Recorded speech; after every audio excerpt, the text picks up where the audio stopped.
देश का सबसे पहला समझाने वाला बुलेटिन खबर तो समझिए। इस प्राइम टाइम बुलेटिन में हम आपको दिन भर की सबसे चर्चित और असरदार खबरें दिखाते हैं और फिर उसे आसान भाषा में विस्तार से समझाते भी हैं। तो आइए सबसे पहले नजर डाल लेते हैं आज की 4 बड़ी खबरों पर शॉर्ट में और उसके बाद एक एक करके पूरी कहानी आपको समझाएंगे। आज बुलेटिन में सबसे पहले जो खबर हम आपको समझाने वाले हैं वो खबर होगी नई सरकार का फॉर्मूला। समझिए, क्योंकि बिहार को बहुत जल्द अब नई सरकार मिलने जा रही है। दूसरी खबर जो हम आपको समझाएंगे वो होगी नए सीएम की रेस में सबसे आगे कौन चल रहा है, क्योंकि कई नेताओं के नाम इस रेस में अभी चल रहे हैं।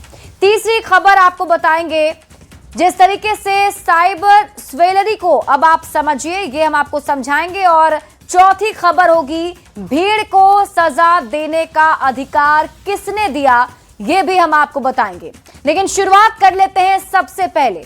देखिए, सीएम नीतीश कुमार दिल्ली पहुंच चुके हैं। नीतीश कुमार के आज के दिल्ली दौरे के साथ ही अब बिहार की राजनीति में बहुत कुछ बदल रहा है। शुक्रवार को नीतीश कुमार का राज्यसभा में शपथ ग्रहण होगा। शुक्रवार को ही दिल्ली में कोर ग्रुप की बैठक होगी और उसी दिन नीतीश कुमार वापस पटना लौट जाएंगे और बिहार में नई सरकार बनाने की कवायद भी तेज हो जाएगी। ये रिपोर्ट देखिए, फिर खबर तो समझिए।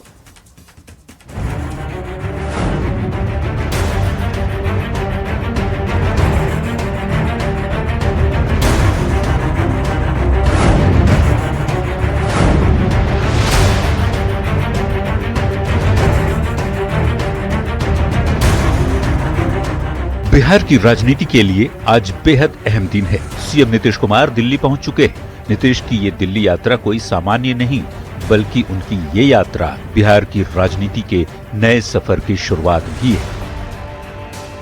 कल फाइट कर लेंगे ना, समझ गए ना, हम तो तय कर लिए हैं, आपको बता दिए हैं। हम वहाँ का छोड़ करके हम तो यहाँ का करेंगे, यहीं रहेंगे और उसके 3-4 दिन के बाद वहाँ यहाँ जाने के बाद वो कर देंगे वो सबको। आपकी पसंद का मुख्यमंत्री होगा ये कहा जा रहा है सर। लोगों को कर देंगे।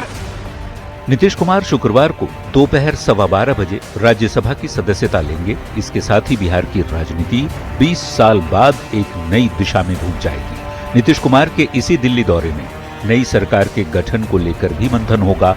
बीजेपी के शीर्ष नेताओं के साथ नीतीश कुमार की बातचीत होगी। आपकी पसंद का मुख्यमंत्री कहा जा रहा है, कौन होगा मुख्यमंत्री? आपकी पसंद क्या है? अरे भाई, अब इतना हम वहाँ काम किए हैं, ये किए, फिर मेरे मन में हुआ कि यहीं पर हम रहे, वही कर रहे हैं। दिल्ली में दिए अपने बयान के जरिए नीतीश कुमार ने खुद ये साफ कर दिया कि बिहार में नई सरकार का गठन बहुत जल्द होने जा रहा है। ऐसे में सवाल है कि बिहार में किस दिन बनने जा रही नई सरकार और कौन होगा बिहार का अगला मुख्यमंत्री। तो बता दें, बिहार में नई सरकार के गठन की तारीख सामने आ गई। नीतीश कुमार के दिल्ली लौटने के बाद 13 अप्रैल को मौजूदा कैबिनेट की आखिरी बैठक होगी। 14 अप्रैल को मुख्यमंत्री नीतीश कुमार सीएम पद छोड़ेंगे। इसके अगले ही दिन यानी 15 अप्रैल को बिहार में नई सरकार बनेगी और इसी दिन बिहार के नए मुख्यमंत्री का शपथ ग्रहण होगा। न्यूज 18 के लिए पटना से आनंद अमृतराज, धर्मेंद्र और दिल्ली से अमितेश सिंह के साथ ये रिपोर्ट। तो देखिए, सीएम नीतीश कुमार दिल्ली पहुंच चुके हैं और उनके दिल्ली पहुंचते ही अब चर्चाएं भी शुरू हो गई है। हम आपको पूरी खबर समझाते हैं कैसे बिहार की राजनीतिक हलचल अभी आने वाले दिनों में चलने वाली है। देखिए, नीतीश कुमार दिल्ली पहुंच चुके हैं और उनके दिल्ली से वापस पटना लौटते ही बिहार में नई सरकार की कवायद भी तेज हो जाएगी। ऐसे में समझना जरूरी है कि कब कब क्या होने जा रहा है। तो आपको बता दें, माना यह जा रहा है कि मुख्यमंत्री नीतीश कुमार 13 अप्रैल को कैबिनेट की बैठक करेंगे, यानी कल जब वो राज्यसभा सदस्य के तौर पर शपथ ग्रहण करेंगे, उसके बाद पटना वापस लौटेंगे। फिर 13 अप्रैल को नीतीश कैबिनेट की बैठक होगी और उसके बाद 14 अप्रैल को नीतीश कुमार मुख्यमंत्री के पद से इस्तीफा दे देंगे और 15 अप्रैल को बिहार में नई सरकार बनेगी और नए सीएम शपथ लेंगे। मतलब ये कि अगले 5 से 6 दिन तक बिहार में राजनीतिक हलचल काफी तेज रहेगी।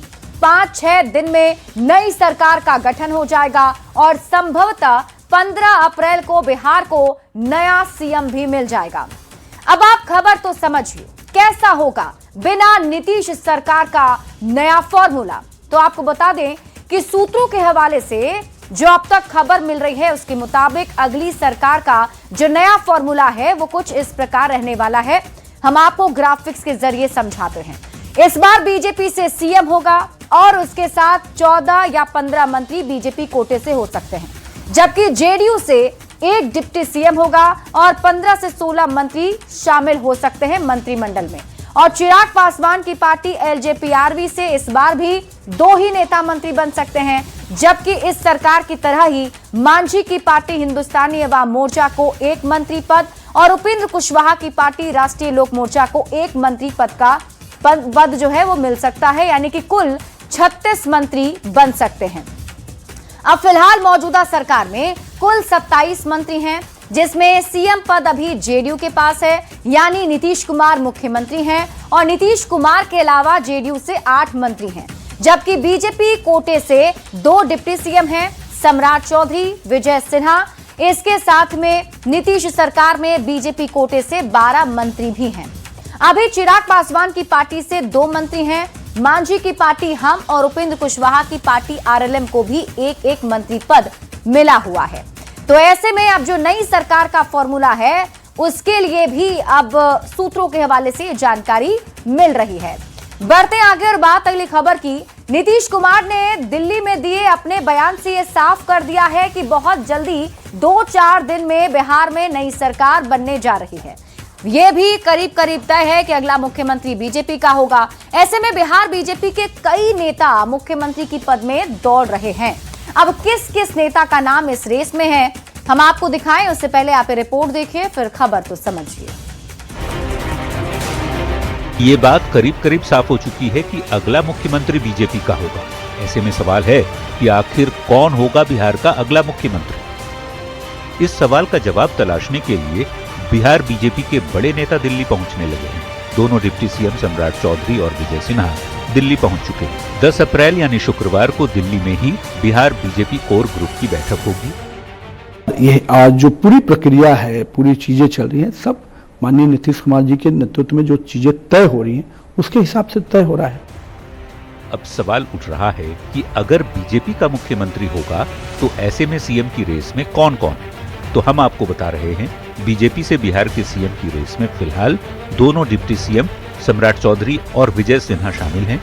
इनके अलावे 5 और भी नेता हैं जो इस रेस में हैं, जिनमें केंद्रीय गृह राज्य मंत्री नित्यानंद राय, उद्योग मंत्री दिलीप जायसवाल, मंत्री रेणु देवी, संजीव चौरसिया और जनक राम का नाम भी चल रहा है। इसके अलावे पूर्व सांसद अजय निषाद की पत्नी और बिहार सरकार की मंत्री रमा निषाद, राज्यसभा सांसद धर्मशिला गुप्ता और स्वास्थ्य मंत्री मंगल पांडे का नाम भी रेस में शामिल है। अब नीतीश कुमार के बाद किसके सर पर सजता है ताज और कौन बनता है बिहार का सरताज, इसका जवाब 15 अप्रैल तक मिल जाना चाहिए। फिलहाल बिहार की राजनीति पटना से दिल्ली शिफ्ट हो चुकी है और दिल्ली में हलचल तेज है। न्यूज 18 के लिए पटना से आनंद अमृतराज, धर्मेंद्र और दिल्ली से अमितेश सिंह के साथ ये रिपोर्ट। देखिए, बिहार में लगभग ये तारीख तय हो गई है कि 15 अप्रैल तक बिहार को नई सरकार मिलने जा रही है, लेकिन नई सरकार का मुखिया कौन होगा ये भी बड़ा सवाल बना हुआ है। और आइए अब इस खबर को समझते हैं और जो सबसे बड़ा सवाल है वो भी समझने की कोशिश करते हैं। सबसे बड़ा सवाल तो यही है कि कौन होगा बिहार का मुख्यमंत्री, लेकिन सवाल सिर्फ यही नहीं है, इसके साथ भी कुछ और सवाल हैं, कई और सवाल हैं जो बिहार के राजनीतिक हलके में तैर रहे हैं। सवाल ये कि क्या नीतीश की जाति से ही होगा अगला सीएम। सवाल ये भी, क्या लव कुश समीकरण से बनेगा सीएम। सवाल ये भी उठ रहे हैं, क्या ओबीसी या फिर ईबीसी का मुख्यमंत्री इस बार बिहार को मिलेगा। सवाल ये भी है कि क्या कोई महिला मुख्यमंत्री भी बिहार को मिल सकती है। सवाल ये भी है, क्या कोई दलित मुख्यमंत्री बिहार को मिलेगा। तो कई सारे सवाल हैं, लेकिन एक बात करीब करीब तय हो गई है कि बिहार की जो नई सरकार बनने जा रही है, जो मुख्यमंत्री होगा वो बीजेपी का होगा। कौन होगा ये दावे के साथ नहीं कह सकते, लेकिन एक बात करीब करीब तय है कि उप मुख्यमंत्री जेडीयू से होगा और वो होंगे नीतीश कुमार के बेटे निशांत कुमार। अब अगर मुख्यमंत्री बीजेपी का होगा तो जाहिर सी बात है कि कि कई नाम हैं जो मुख्यमंत्री पद की रेस में होंगे। तो कौन कौन से बीजेपी की ओर से बिहार के मुख्यमंत्री पद की रेस में हैं, आइए अब आपको समझाते हैं। ये सभी चेहरे जो अभी आप स्क्रीन पर देख रहे हैं, ये 10 चेहरे हैं। फिलहाल बीजेपी के 10 नेताओं का नाम चर्चा में है। कौन कौन है एक एक करके आपको बताते हैं। नित्यानंद राय का नाम भी चल रहा है, केंद्रीय गृह राज्य मंत्री हैं नित्यानंद राय, उनका नाम चल रहा है। दिलीप जायसवाल बिहार सरकार में मंत्री हैं और इनका भी नाम सीएम की रेस में है। विजय सिन्हा डिप्टी सीएम हैं, उनका भी नाम चल रहा है। इनफैक्ट सम्राट चौधरी डिप्टी सीएम के तौर पर अभी हैं, लेकिन इनका नाम चल रहा है कि ये मुख्यमंत्री पद की रेस में शामिल हैं। रेणु देवी जो महिला मुख्यमंत्री के तौर पर बात की जा रही है, उसमें रेणु देवी का भी नाम है। संजीव चौरसिया का नाम भी इस रेस में चल रहा है। जनक राम भी मुख्यमंत्री पद की रेस में है। रमा निषाद का नाम भी है। धर्मशिला गुप्ता का भी नाम है और स्वास्थ्य मंत्री मंगल पांडे का नाम भी इसमें चल रहा है। चूंकि बिहार की राजनीति में जाति हमेशा से एक बहुत बड़ा फैक्टर रहा है, तो ऐसे में अब एक नजर डाल लेते हैं जातीय समीकरण पर भी, किसकी आबादी कितनी है। तो आपको बता दें, अति पिछड़ा और अन्य पिछड़ा वर्ग को अगर देखा जाए, अति पिछड़ा यानी ईबीसी की आबादी 36.01% है। अन्य पिछड़ा वर्ग यानी ओबीसी की आबादी 27.12% है और कुल अगर मिला लिया जाए तो 63.13% होता है, यानी दोनों को मिला दिया जाए तो इनकी संख्या इतनी ज्यादा है। अब बात करते हैं अनुसूचित जाति और अनुसूचित जनजाति की। अनुसूचित जाति यानी एससी की संख्या 19.65% है। अनुसूचित जनजाति की संख्या यानी एसटी की संख्या 1.68% है। सामान्य वर्ग की जो आबादी है वो 15.52% है। अब आप खबर तो समझिए, बिहार की राजनीति में जाति एक बहुत बड़ा फैक्टर हमेशा से रहा है और जाति के आधार पर ही राजनीति और नेता तय किए जाते हैं। बिहार में ओबीसी प्लस ईबीसी की आबादी 63.13% है। ऐसे में हो सकता है कि अगला सीएम ओबीसी और ईबीसी से हो। हालांकि देखने वाली बात होगी कि अगला मुख्यमंत्री कौन होता है। बढ़ते हैं आगे और बात अगली खबर की। महिलाओं की राजनीतिक भागीदारी बढ़ाने की दिशा में केंद्र सरकार ने एक बड़ा कदम उठाया है। महिला आरक्षण संशोधन विधेयक को केंद्रीय कैबिनेट ने मंजूरी दे दी है। प्रधानमंत्री नरेंद्र मोदी ने इसे ऐतिहासिक फैसला बताते हुए कहा कि इस बिल में अब किसी भी तरह की देरी ठीक नहीं। साथ ही उन्होंने सभी दलों से इस पहल का समर्थन करने की भी अपील की है। ये रिपोर्ट देखिए, फिर खबर तो समझिए।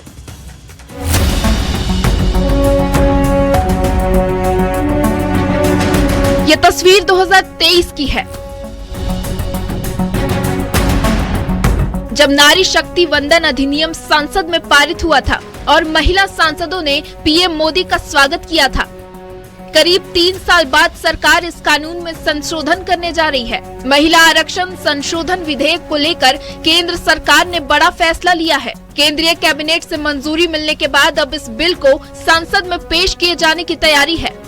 प्रधानमंत्री नरेंद्र मोदी ने नमो ऐप पर लिखे अपने ब्लॉग और वीडियो संदेश में कहा कि नारी शक्ति देश की लगभग आधी आबादी का प्रतिनिधित्व करती है और राजनीति में उनकी भागीदारी बढ़ाना लोकतंत्र को मजबूत करने के लिए बेहद जरूरी है। उन्होंने कहा कि सितंबर 2023 में संसद ने सर्वसम्मति से नारी शक्ति वंदन अधिनियम पारित किया था और अब समय है कि 2029 के लोकसभा चुनाव और आने वाले विधानसभा चुनाव महिला आरक्षण के प्रावधानों के साथ कराए जाएं। सबकी इच्छा है कि 2029 में जब लोकसभा के चुनाव होंगे तब हमारे देश की नारी शक्ति को जनप्रतिनिधि के रूप में लोकसभा में, विधानसभाओं में 33% स्थान मिलना ही चाहिए। महिलाएं देश की आधी आबादी हैं और इस विधेयक के जरिए उन्हें राजनीति में ज्यादा प्रतिनिधित्व देने की कोशिश की जा रही है। अब सबकी नजर इस बात पर है कि संसद में ये विधेयक कब पेश होगा और इसे कब तक कानून का रूप मिल सकता है। न्यूज 18 के लिए दिल्ली से अमितेश सिंह के साथ जमुई से केसी कुंदन की रिपोर्ट। तो देखिए, अब महिला आरक्षण बिल को कैबिनेट की मंजूरी मिल गई है। ऐसे में पूरी खबर आप समझिए कि सरकार की इसे लेकर क्या प्लानिंग है और कितना फायदा महिलाओं को मिलेगा। अब आपको खबर समझाते हैं। देखिए, महिला आरक्षण बिल को कैबिनेट की मंजूरी मिल गई। कैबिनेट ने महिला आरक्षण बिल को हरी झंडी दे दी है। अब ऐसे में महिलाओं की राजनीति में हिस्सेदारी बढ़ेगी। जो महिलाएं हैं वो अब राजनीति में पहले से ज्यादा हिस्सेदारी निभाएंगी। संसद विधानसभा में महिलाओं को अब आरक्षण मिलेगा। महिला आरक्षण संशोधन ड्राफ्ट को केंद्र की मंजूरी मिल गई तो पीएम मोदी ने कहा कि ये भारत की करोड़ों महिलाओं की उम्मीदों की झलक है। अब आप खबर तो समझिए, संसद में महिला आरक्षण से महिला कितनी सशक्त होंगी, ये भी बड़ा सवाल है। और इस सवाल का जवाब समझने से पहले महिला आरक्षण की मांग को समझना जरूरी है। कब से कब तक क्या हुआ और एक बार फिर क्यों इस बात की चर्चा हो रही है। तो आपको बता दें कि महिला आरक्षण की मांग बहुत पुरानी है। कई बार कोशिश की गई लेकिन पेच फंस चुका है। महिला आरक्षण में अलग से ओबीसी आरक्षण की मांग थी। तब आरजेडी सांसद राजनीति प्रसाद ने बिल की कॉपी फाड़ दी थी। 2023 में मोदी सरकार ने नारी शक्ति वंदन अधिनियम पास करा दिया। परिसीमन के बाद 2029 के चुनाव में इसे लागू करने की सरकार की तैयारी है। अब आप इसे पूरे विस्तार से समझिए, पूरा टाइमलाइन क्या रहा।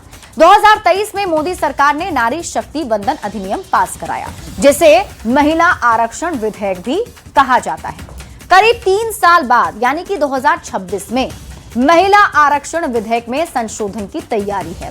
लोकसभा में महिला आरक्षण बिल आ सकता है और लोकसभा की कुल सीटों में 33% बढ़ोतरी का प्रस्ताव है, जिसके बाद महिलाओं के लिए 273 सीटें संसद में आरक्षित रहेंगी। इसे 2029 के चुनाव से पहले लागू करना है और इसके लिए 2 अलग अलग बिल सरकार लेकर आएगी। अब आप खबर तो समझिए, ऐसे बढ़ेगी लोकसभा सीटों की संख्या और बढ़ेगा महिला आरक्षण, तो पूरी प्रक्रिया को कानूनी रूप देने के लिए संविधान संशोधन विधेयक लाया जाएगा। 2011 की जनगणना के आंकड़े के आधार बनाकर सीटों का परिसीमन होगा। परिसीमन के बाद लोकसभा सीटों की जो संख्या है वो बढ़ जाएगी, 816 की जा सकती है। नारी शक्ति वंदन अधिनियम में संशोधन किया जाएगा। संसद में 33% महिला आरक्षण की व्यवस्था होगी और प्रस्तावित 816 सीटों के हिसाब से महिलाओं के लिए 273 सीटें आरक्षित होंगी। अभी लोकसभा की हम बात करें तो देखिए 543 सीटें हैं और लोकसभा की 273 सीटें बढ़ाई जाएंगी और ये सीटें बढ़कर हो जाएंगी 816। और आपको बता दें कि इस बात को ध्यान में रखकर ही संसद की नई बिल्डिंग बनाई गई है, ताकि सीटें बढ़े तो बाद में सांसदों को बैठने में दिक्कत ना हो। मतलब कि 2029 में जो 816 सीटों पर चुनाव होगा उसमें 33% महिला आरक्षण की व्यवस्था लागू होगी और 273 सीटें महिलाओं के लिए आरक्षित होंगी। लेकिन अब आप सवालों के जरिए पूरी खबर को समझिए। संसद में 33% महिला आरक्षण हक या चुनावी दांव? सवाल यह भी है, महिला आरक्षण से महिला कितनी सशक्त होंगी? सवाल यह भी है, 273 महिला सांसद असली सशक्तिकरण लाएंगी? सवाल यह भी है कि बिहार में महिला आरक्षण का कितना फायदा मिला, क्योंकि बिहार में पहले से ही पंचायत में महिलाओं को 50% का आरक्षण दिया गया है। कहीं सदन में मुखिया पति कल्चर हावी तो नहीं हो जाएगा, यह भी बड़ा सवाल है, जैसे कि अभी पंचायत में देखने को मिलता है। नया परिसीमन क्षेत्रीय संतुलन तो नहीं बिगाड़ देगा? ऐसे कई सारे सवाल भी हैं जो उठ रहे हैं। हालांकि सरकार की पूरी तैयारी है कि जल्द से जल्द इसे लागू किया जाए।